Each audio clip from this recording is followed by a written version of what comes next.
beberapa langkah-langkah terkait dengan subsidi tepat sasaran, dan ini kita lagi godok. Pemerintah hapus subsidi BBM untuk ojol. Kebijakan kontroversial picu gelombang protes.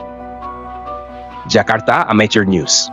Kebijakan baru pemerintah yang menghapus subsidi bahan bakar minyak BBM bagi ojek online, ojol, telah memantik pro dan kontra.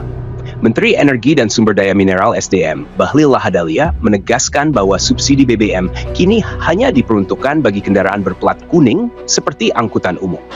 Yang berhak menerima subsidi adalah kendaraan yang berplat kuning, seperti angkot dan transportasi umum. Tujuannya jelas, agar tarif transportasi tidak melonjak.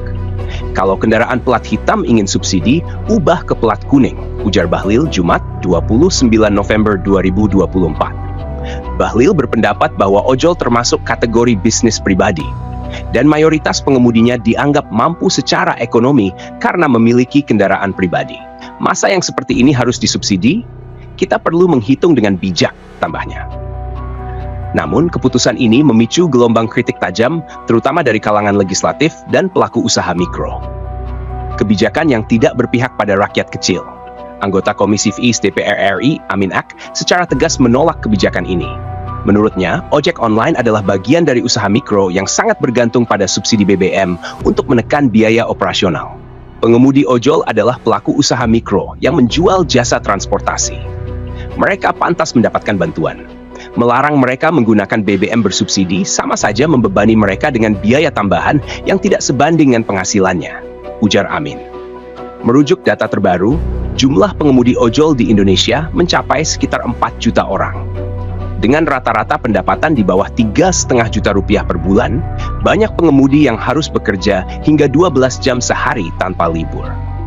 Amin menegaskan bahwa subsidi BBM seharusnya membantu kelompok masyarakat yang rentan secara ekonomi.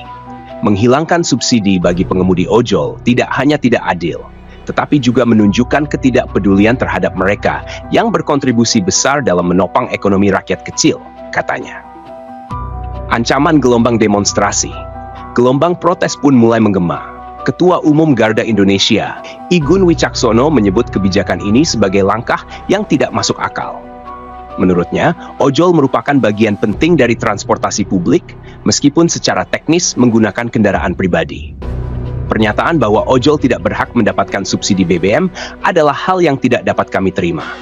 Jika kebijakan ini tetap dilanjutkan, kami akan menggelar aksi unjuk rasa besar-besaran di seluruh Indonesia, tegas Igun. Ia menambahkan bahwa ojol telah berjuang selama bertahun-tahun untuk mendapatkan pengakuan legal sebagai angkutan publik. Keputusan ini hanya akan memperburuk kondisi ekonomi pengemudi dan menciptakan keresahan di masyarakat. Alternatif solusi yang lebih adil. Amin Ak meminta pemerintah mencari solusi yang lebih adil. Menurutnya, jika kekhawatiran utama adalah penyalahgunaan subsidi BBM, pengawasan dapat ditingkatkan atau skema distribusi subsidi diperbaiki agar lebih tepat sasaran. Pemerintah harus berpihak pada keadilan sosial. Jangan sampai pelaku usaha mikro menjadi korban kebijakan yang tidak berpihak pada rakyat kecil, katanya. Masyarakat tunggu keputusan akhir. Kebijakan ini menimbulkan kegelisahan, baik di kalangan pengemudi ojol maupun masyarakat luas. Banyak pihak menilai bahwa kebijakan penghapusan subsidi ini dapat memperburuk kesenjangan ekonomi dan menambah beban hidup kelompok rentan. Apakah pemerintah akan merevisi keputusan ini atau bertahan dengan kebijakan kontroversialnya? Semua mata kini tertuju pada langkah selanjutnya yang akan diambil, sementara api protes dari berbagai pihak semakin membara. Karena kita kan ingin memberikan ini kan kepada yang berhak. Bebannya mungkin makin berat tuh ojek online. Ojek dia kan pakai untuk usaha.